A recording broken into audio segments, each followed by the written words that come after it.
is a thing. Okay, okay, got it. So I'm going to signal Gemma, Gemma will signal you. All right, here we go.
So good evening, everyone, and welcome to the Tenement Museum for this amazing and in some ways miraculous occasion.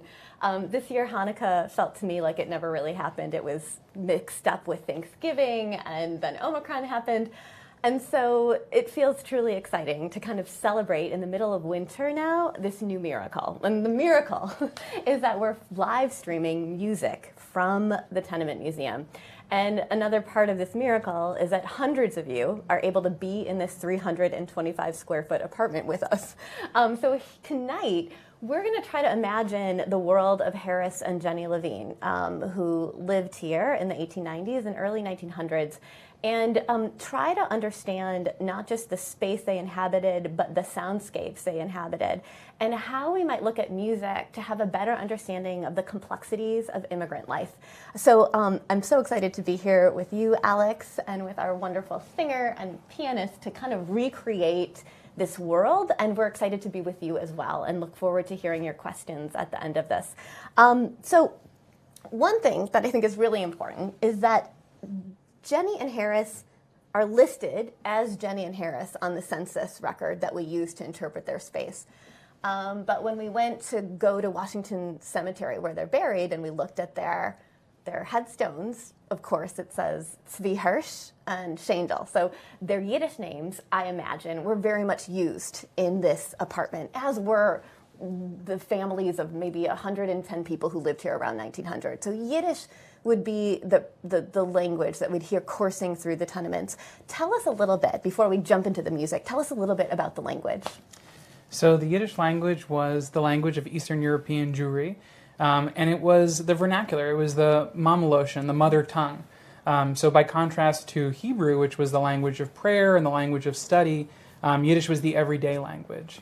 But one of the things that's amazing about Yiddish is that in the late 19th century and the early 20th century, Yiddish also became a language of academic discourse and of literature and of music and theater. And so there's a really wonderful kind of flourishing of Yiddish culture during that period. I'm thinking, too, about the way in which Yiddish over time has been influenced by other languages that surround it. And, of course, coming to New York and coming to the United States, English played a role as well. So what would Harris and Jenny call that behind you? Well, they might call it a fenster, or they might call it a window. And in fact, in some of tonight's songs, we're going to hear some English words creep into the Yiddish. And many of these songs, of course, reflect the dramas of migration and of change and the complexities inherent in that adaptation. Tell us a little bit about this great migration that brought Tzvi Hirsch and Shendel and so many other people here. Yeah, so one of the things that's amazing about this repertoire that we're going to delve into tonight is that it really shows the full story of Eastern European Jewish migration, both the kind of hopeful optimism from the old world is where we're going to start. We're going to touch on some of the patriotism and the idealism here in this country, but we're also going to touch on some of the difficulties, some of the harshness, some of the bitter challenges that immigrants faced here in New York. And then we'll come full circle to some nostalgia at the end. Excellent. So I think what struck me about the first song you selected, which is a lullaby, and it was written in 1892, and I think being here in this apartment, what is really exciting is thinking about how Harris and Jenny had their first child, Pauline, in 1892, and it's possible that this lullaby that was written in Odessa.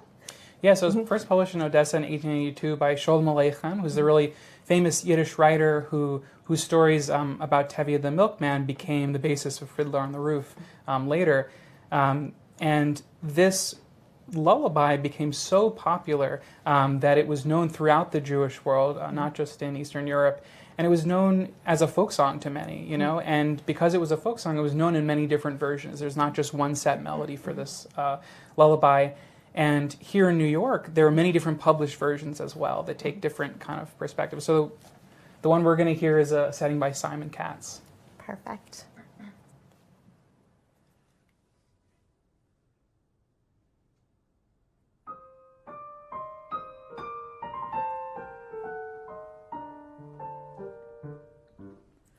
Schlaf, mein Kind, mein Christ, mein Schöne, schlaf, mein Sohn in ja. Schlaf, mein Kräun, mein Kaddisch, Ede, Lulinge, Lulu. Bei deinem Wege sitzt dein Name, singt ein Lied und winkt.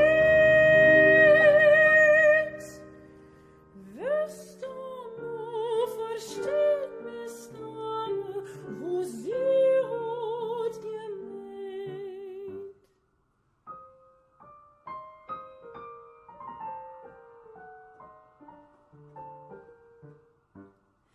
In Amerika der Tate, deine Sonne ja, bis du Kind noch schlafles hatte, schlaf Lulu.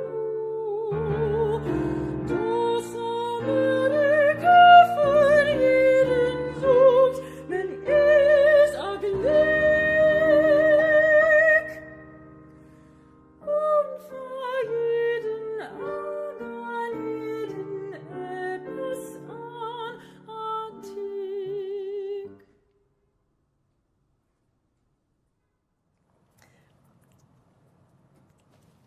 Gorgeous. Yeah. Yeah, I mean, it's amazing to be in this space, right, where we're talking all the time about these lives, but to have it to be brought to life so beautifully by you. Now, the next one, that was a very hopeful, optimistic song about what America would be and thinking about families being reunited here and that will bring joy. The next song is less rosy. Is that Yeah, so now we switch to the other end of the spectrum with a song about Ellis Island. And this song reflects on the idea that Ellis Island, while you could see it as a beacon of hope, you could also see it as the border to America, to the free land, as it's referred to in this song. Yeah, so it really shows the other side of this experience. And the idea that you could, because Ellis Island, of course, was a place where you were inspected, and that you could be sent back. Exactly. Right. So this song is reflecting the tension and the despair of someone who might have come all this way only to be turned back. But it's interesting, right? Because only, I think, 2% of those who went through Ellis Island were sent back. But of course, I guess the people there have no idea what that percentage is going to be much later, and so you still have that anxiety. Yeah, so just like in the first song, we have this kind of hopeful optimism that's really not based on experience just yet. It's ideas, and so this second song shows the other side, the kind of the fears that were also in the air for new immigrants. And that I imagine could stay with people even if they made it through Ellis Island and they came to the tenements. There'd be a lot of fears of unknown and a lot of fears of further borders that they're going to have to cross here. Absolutely. Yeah, let's listen.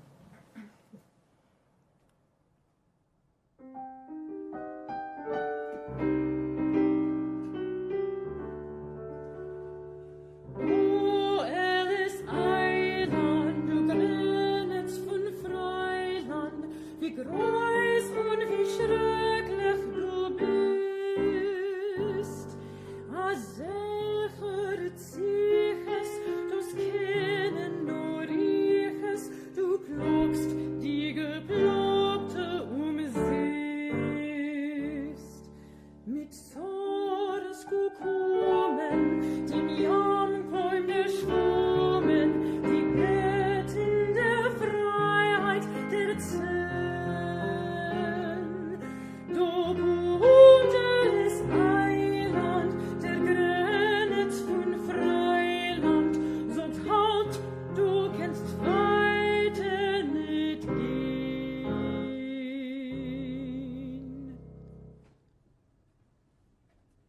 So with someone still in Europe, I'm just curious about how music traveled back and forth. Could you say a little bit about that? Yeah, absolutely. So, we think of Eastern Europe as really being the home of Yiddish culture, and certainly the works by Sholem Aleichem, Mendele Moicher's Form, Yudlam and Peretz, the kind of greats of the classics of Yiddish literature, as they're called, come from Eastern Europe and are exported to America. But what we start to find in the early 20th century is that New York really becomes a center for Yiddish culture, and in fact, so much of the music that was created in New York is exported back to Europe. And that becomes part of the way that people are thinking about America even before they get here. Absolutely, yeah. So the next song is Mein Amerika. Yeah, Mein Amerika. So now we're going to 1917, the onset of World War I, and this is a kind of a hymn or an anthem written by Morris Rosenfeld with music by H. Risotto, and it was originally written in the Morgenjournal, a Yiddish newspaper. And one of the things that I find really interesting about this song, which is a kind of, a very patriotic hymn, is that Morris Rosenfeld, who wrote the words, is really known as this kind of sweatshop poet, really not known for being patriotic.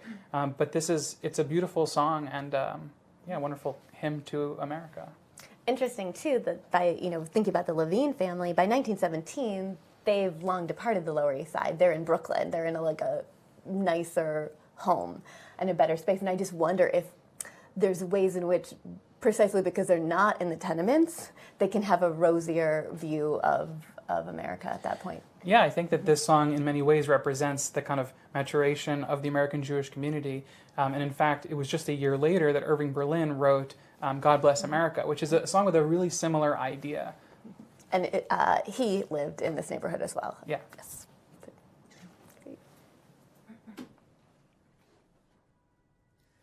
Abend schon dir, du neue Welt, dein Zell auf Freiheit ist gestellt. Amerika, ich hab dich lieb, und sollst du mir dein Leben gib. Ich darf dein Mut, ich darf dein Blut, sollst du das haben dir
actually feeling very patriotic now.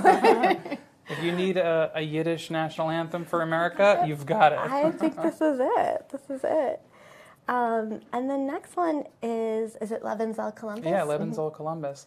So this is a theater song written by the composing duo Perlmutter and Voll with words by Boris Tomaszewski. And this is another song reflecting on how great America, the Golden Land, is, free from war, free from dictatorship. And tell me a little bit about Boris Tomaszewski. One of the things I love is the story of he's a Yiddish actor, and apparently women just loved him and would like chase after him in the streets. And so, yeah. My wife, Stephanie Halpern, is fond of saying that he had the best pair of legs. Well, that's what I mean. That's what they were said. That right, was what was said at the exactly. time. And didn't he? Because of that, didn't he actively seek out roles where he'd be wearing tights I think to show so, that off? yeah. Yes. Well, luckily he's not around to steal her away from me, but yeah, but actually Boris Tomaszewski had this really interesting life experience where he himself lived a kind of American dream, came as a young immigrant to this country and rose to fame as a performer, but also as a impresario, owning theaters and setting trends.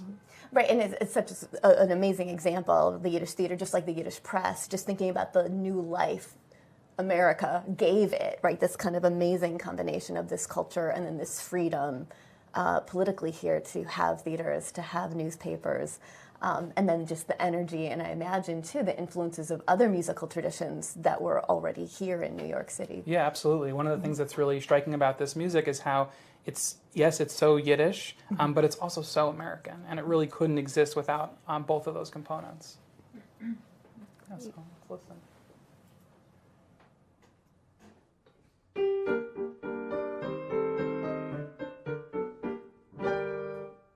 Amerika, am Medinere, am Chayat leben. Es ruht auf ihr Haschkinere, wir sollen also leben. Ihr Ruhm ist wichsen Menschen, Gott auf mir auf Zores. Am Gubernator darf mein Näht, am Käser auf Kapores. Oi, es geht, singt sie jedem mit. Oi, leben so Columbus, trinkt brüderlich Leheim. Oi, leben so Columbus, nur vor dem Land dem Neuen.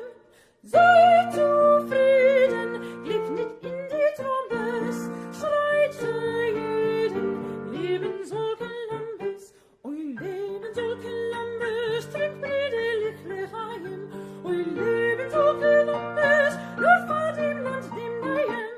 Seid zufrieden, bleibt nicht in die Trombes, schreit für jeden. Leben soll Columbus, leben soll Columbus.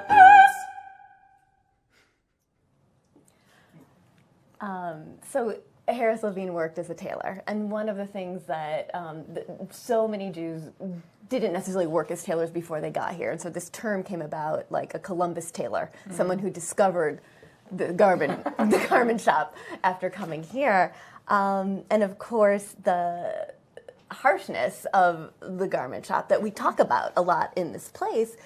And in this situation, Harris Levine would work the sewing machine, and his children were here, and he could see them. But of course, this song, the next song, is about a father who wasn't able to see his son because he was in the factories all day. So we're definitely taking a turn away from the beauty and the excitement and the patriotism of America to looking at the consequences of this country for garment workers at the time. So. Yeah, so this is a song by Morris Rosenfeld, who we heard the anthem of. And this is really what Morris Rosenfeld is known for, this kind of sweatshop poetry. In this song, Mein Jingele, it's a father singing to his little son about how he gets home from work so late that he's already asleep, and he leaves for work so early that he's still sleeping.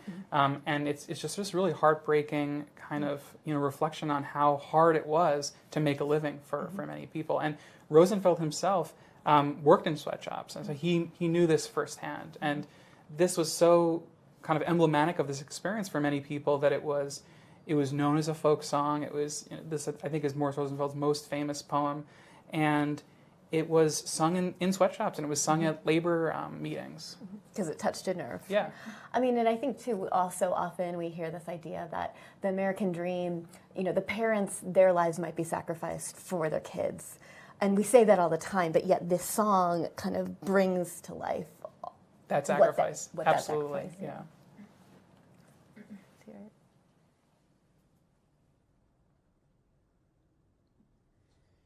Ich hab a kleine Mingele, a Sonele gar fein. Wenn ich der seh im Dach sich mir, die ganze Welt ist mein. Nur selten seh ich ihm, mein Schienen, wenn wagt. Ich triff ihm schlafendig, ich seh ihm nur bei Nacht. Die Arbeit treibt mich früh heraus und lotst mich spät zurück. O fremd ist mir mein eigen Leib, o fremd mein Kindsanblick. Ich komm zerklemmter daheim, in Finsternis geht. Mein bleicher Freude ziert mir bald, wie fein das Kind sich spielt. Ich steh bei sein Gelege und Herr und seh und schau, a Träum beweckt die Lippelech, o wo ist Paar? Ich kusch die Bläue egelig, sie öffnen sich, o Kind, sie sehen mich und schließen sich geschwind. Du steht dein Pape Teirer, a Pennele dir nah, a Träum beweckt die Lippelech, o wo ist Paar? Ich bleib zerwetobt und zerklemmt, verbittert und ich klär. Wenn du erwachst, amul mein Kind, gefindst du mich nicht mehr.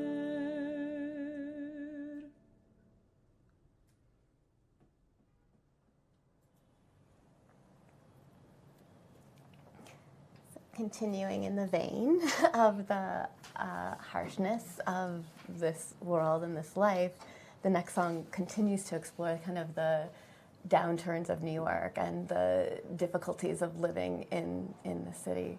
So the song Die New Yorker Tränen and the Tears of New York really is, I think, the low point of our journey today. It describes a New York where a family is kicked out onto the street because they can't pay their rent. There is murder, and there's just tears. People are literally crying in the street because things are so hard. And it's so interesting because so often visitors come here and they see the tenement conditions and they think, oh, this is so hard, and how did they get through it? But of course, the worst situation would be like you can't pay your rent and you are evicted, which would happen often, especially in years of economic downturns that would happen basically every 10 years. There was a low point. Yeah, and it was the anxiety for that experience that this exactly is what this song is about. Mm-hmm. And you can imagine Harris Levine at his sewing machine thinking about how he has to keep doing this so that his family will not get evicted from their apartment. Absolutely.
So in the first song we heard New York, we heard America as a Garden of Eden for the Jews, is how Sholem Aleichem, one of the ways that Sholem Aleichem described it.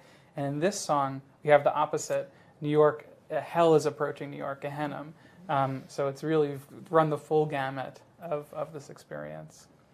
And the next song also kind of stays within the difficulties of this country, right? Yeah, in a lot of ways, the next song kind of retraces our whole journey that we've been on so far. It's called the Grüne Cousine. It's a very famous song, and it starts off with the greenhorn cousin, the new arrival, who has got pep in her step and rosy cheeks, and she gets a job, and sooner or later, it's kind of ground her down, and she's got black lines under her eyes, and she's living this really harsh reality that we've been hearing about in the last few songs. And she could be someone that Levine. I mean, this was written in 1922, right? So if it had been 20 years earlier, and this was happening throughout, new arrivals coming, finding a job in a garment shop, and then having to work in a garment shop. And when you think about this space, where I'm sitting now or where you're sitting now could have been a 16-year-old, a 15-year-old who is this Grüne Cousine, who can't see very well because as the day goes on and the light diminishes, is going to have to strain her eyes in order to stitch. And just the physical difficulties. I mean, we don't think about sewing as the most rigorous of activities, but yet the repetitiveness of it and the strain of it certainly impacted the lives of those who sewed, especially since some of those days were 14 hours long. Yes. Yeah, absolutely. So let's listen.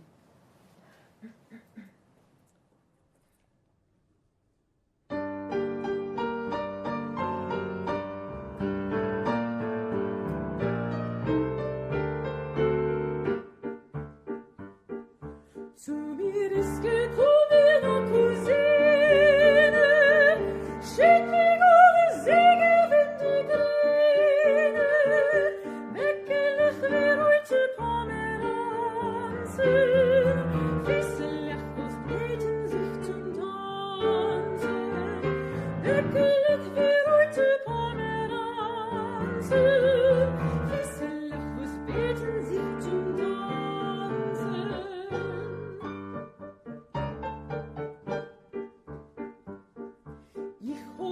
Gekannt mit meiner Storke, sie hat gehört am Meer die Storke, da wurde ich getrogen vor die Grüne, das Leben soll Columbus bedienen, da wurde ich gekrogen vor die Grüne, das Leben soll Columbus bedienen.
Let's think for a second about how people who worked in the garment shops or lived in the tenements would have experienced the music. So where would they go to hear this song performed? Would they encounter it in cafes and theaters? What would be the world? So there was a very vibrant Yiddish theater world in this very area.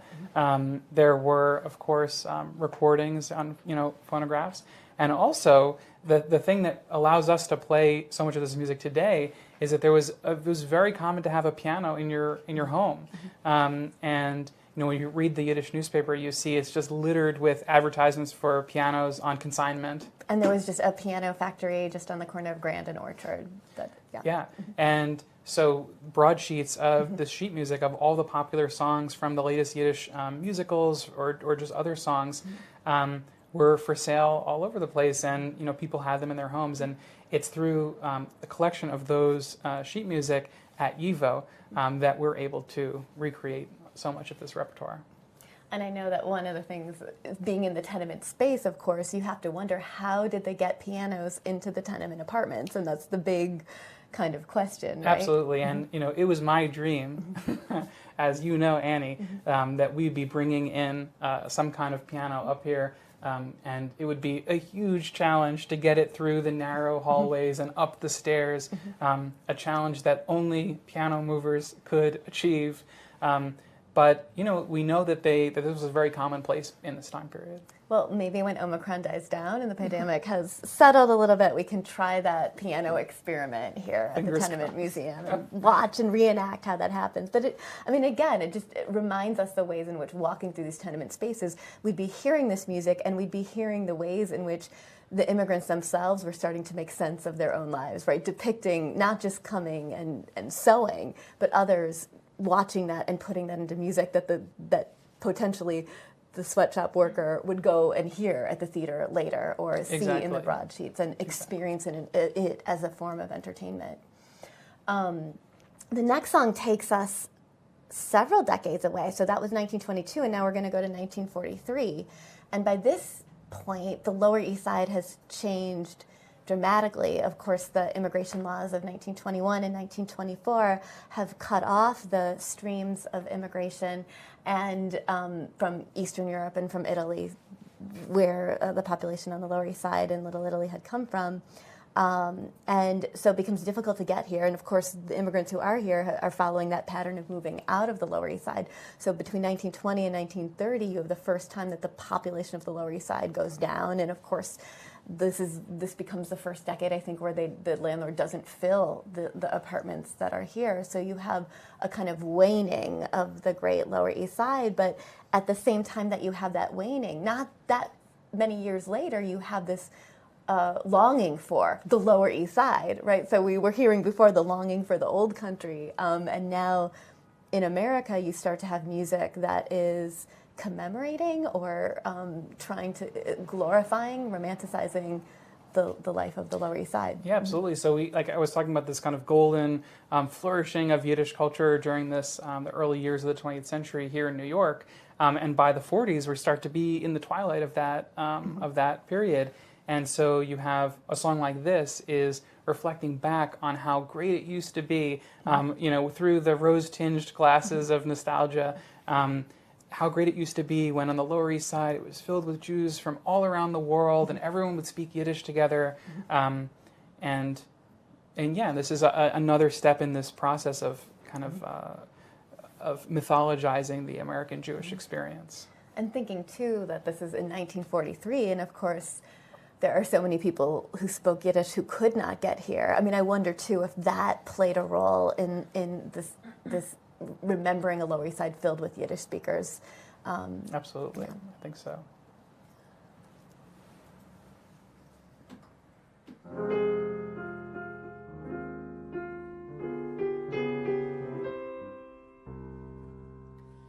Jeden Pflegen kämen von der ganzen Welt in der East Side.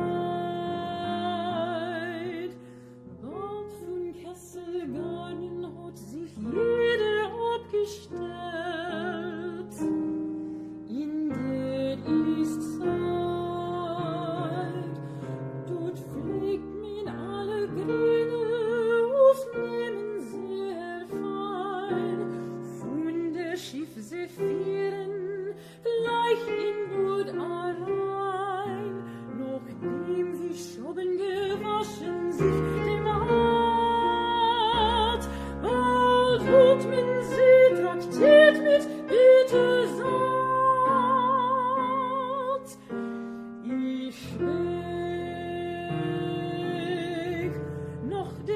ist sein von Amour.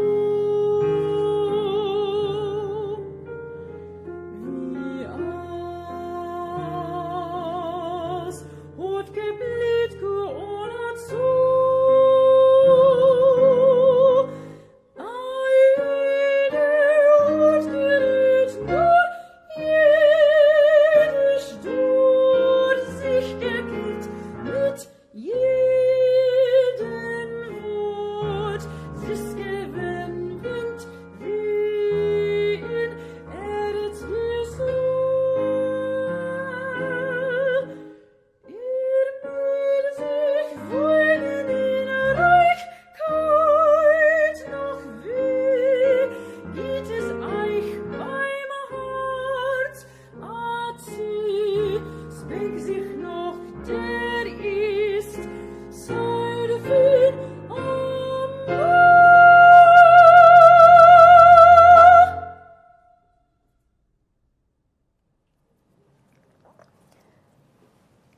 All of this music, I think, has helped us reimagine and understand a little bit better. I think the hopes, the dreams, the fears, the anxieties, the complexities, the struggles, the work, the family life, all of that was like mixing together here in the tenements. And the work that you do at YIVO, of course, helps preserve this music, helps us understand it, and the Tenement Museum, and I think so many others, are so grateful for YIVO for preserving this amazing, vibrant culture and civilization. And you don't just do that, Alex. You don't just work at YIVO and help keep YIVO going. And again, YIVO is an amazing archive here in New York City. And the Tenement Museum has relied on many of its sources to help recreate the lives and the apartments here in the museum. But in addition to working at YIVO and programming for YIVO, you are a composer yourself. Yes, so that's tell right. us a little bit about your work. Yeah, so I write contemporary classical music, and as a part of that, I have set some Yiddish poetry to music. And it's been a really interesting and meaningful thing for me to find, so much beauty and meaning in this secular Yiddish poetry. And actually, I did this big project with Eliza called And All the Days Were Purple, and that kind of got me set on this journey not long after I first started working at YIVO and learning Yiddish. So you didn't grow up speaking Yiddish? Yeah, so I'm of this next generation after all the generations that we've been hearing in this concert, where my great grandparents were the ones that first came, and then my grandparents were the ones that had maybe had that nostalgia for something that they kind of experienced as kids. And it's something that I can kind of look at with fresh eyes and curiosity and, see from a new perspective. And so in thinking about my relationship to Yiddish and to Yiddish culture, New York Jewish culture really seemed like this kind of missing link between me and the kind of old world Yiddish culture that we often think of. And so I thought it would really be interesting for me for a project to kind of delve into this time period that we're looking at for this concert. And tell me a little bit about your training as a musician, because that was separate from your Jewish or background. Yeah, so before I worked at YIVO, I actually helped to run this avant-garde classical music festival called MATA. And I studied music composition for my undergrad and graduate degrees, and was just a composer before YIVO. And it was, my experience administrating and curating concerts that helped me find my way to YIVO. And in my own music, reflecting on it and embracing so much of what I've learned at YIVO, I've been able to kind of, bring the two together. So tell us a little bit about this project, and then we'll hear it. Yeah, so in thinking about that intersection of Yiddish culture and New York Jewish culture, I did a lot of reading, and I kind of made my own collection of New York poems about New York poems in Yiddish, and I made translations, and I really kind of got to know them, and I found that the poems that I was the most excited about were the poems that showed this other side of New York. Not just the hustle and bustle that we're familiar with, but the sun setting over the Hudson River, the stillness and the majesty of the lights in the evening. And so I made a collection of these 5 poems and made a little song cycle out of them. So I'll just tell you a little bit about each before we listen to the full set. So the first is another poem by Morris Rosenfeld, who we heard 2 poems from this evening, called Ovent. And this is depicting the sun setting over the Hudson River. And so it's a totally different side than either of the 2 already contrasting Rosenfeld poems that we heard. It's not political. It's just this gorgeous image of the sun setting. And it's a kind of almost a lullaby. The second is by Anna Margolin, and it's about the evening kind of dying away on Broadway at the end of the night. The third is by Naftali Gross, and it's about how heavenly the New York skylight looks in the evening sky. The fourth is also about the evening sky, but it's by Celia Dropkin, and it uses this image of a honeycomb, the way that the lights of New York and all of the different apartments that are lit up in the skyline look like the chambers of a honeycomb. And the final poem is by Ruben Iceland, and it's reflecting on the kind of man-made wonder of the city, the incredible skyscrapers and the bridges. Well, it sounds like everything you just said should lure all those people that left New York during the pandemic to come right back to it. So let's hear the music.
Der Abend blieb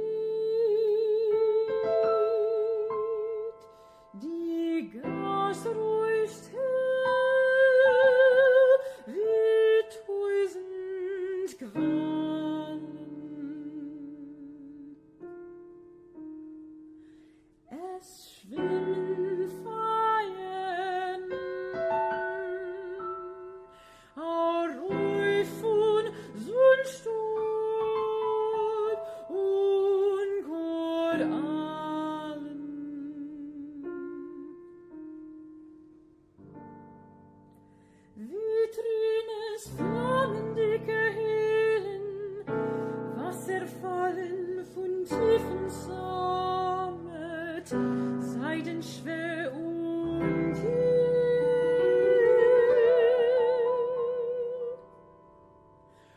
und Menschen in unendlichen Kadru.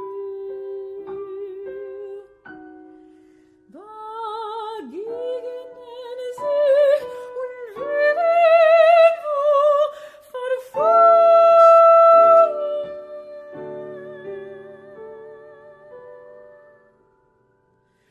Und sie suchen Eugen singen, loben, ob bedacht, es knirren alle Sachen. Bleib mit dem Wind, blaue Schattens fallen. Es flieht der Kar vorbei, auf langes Fortzustrahlen. Reklame schmeißt sich ein in Himmel wie schwer.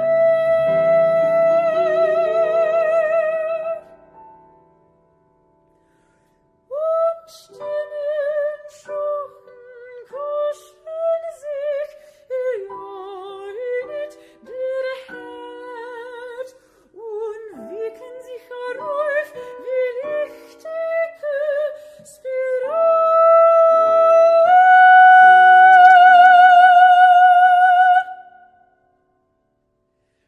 Und Eugen suchen, Eugen singen, loben,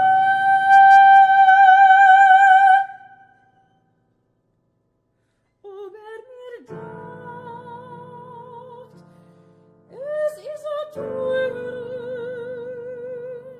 es ist der letzte Wachen, die letzte Schar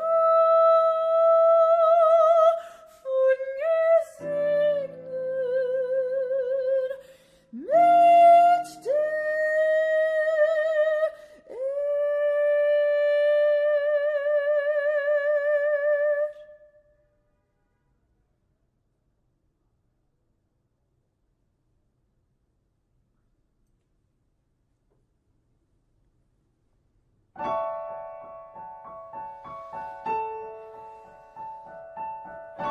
wie der Stern auf dem Himmel.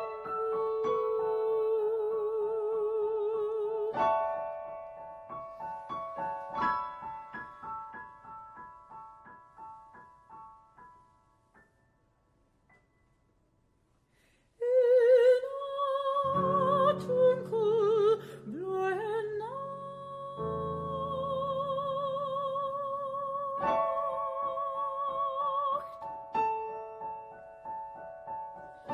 zünden deine Gassen sich, zünden deine Türen sich, grüße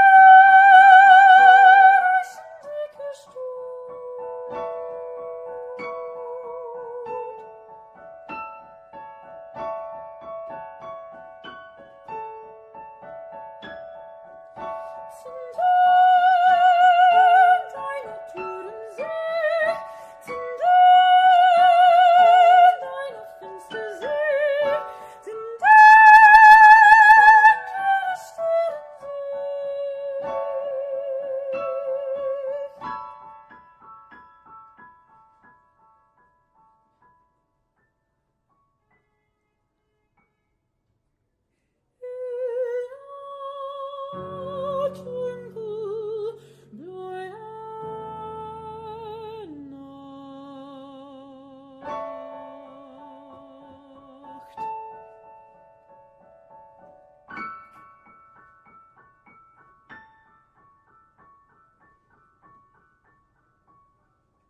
Stop!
Beautiful job.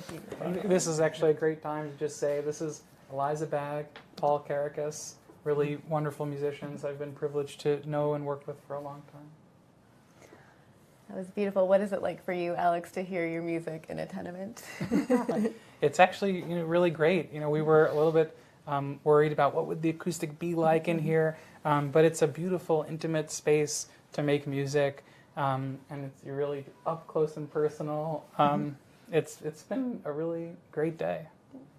Well, I mean, I'm speechless, which I usually never am. I hear people laughing about that. But I mean, first of all, I don't think I've heard live music in song, but to be in this space that I've been in so many times and told a story so many times, but to start to kind of understand it in new dimensions through this music is so exciting. And then to hear the work that you've created, inspired by the culture of the people who lived here and created here, is really nice. Well, let me just say that it's amazing also for me to be here doing this today, because I was one of the New York City school children that comes on a tour to the Tenement Museum, and I think I went to this very room and learned about it as a kid. So it's amazing to be back in this capacity. Well, may it go from your lips to God's ears that so many children will come here and be just as inspired as you are to create music and culture and art that touch on their own cultures and have them kind of understand themselves and also understand and help us understand New York better. I know we want to get to the questions that all of you have out there, but I think did you have one more song? Yeah, this so evening? We've kind of finished our historical journey. We saw the yearning for America and the idealism from the old country. We saw the patriotism here. We saw idealism here. We also saw harsh struggles and bitter reality. We saw nostalgia. We saw contemporary reflection. So that's kind of our journey through New York and Yiddish Song for the evening. But we have a very special treat to finish up with, which is the famous song by Mir Bist Du Shane, which I also know is your favorite, Annie. So this is probably the most well-known See, song. it's Hanukkah. I have a present. Probably the most well-known song, Yiddish theater song, but known in an English version that is not really exactly a translation, but it's kind of an English adaptation of the tune. But we have for you the Yiddish original. Okay, thank you.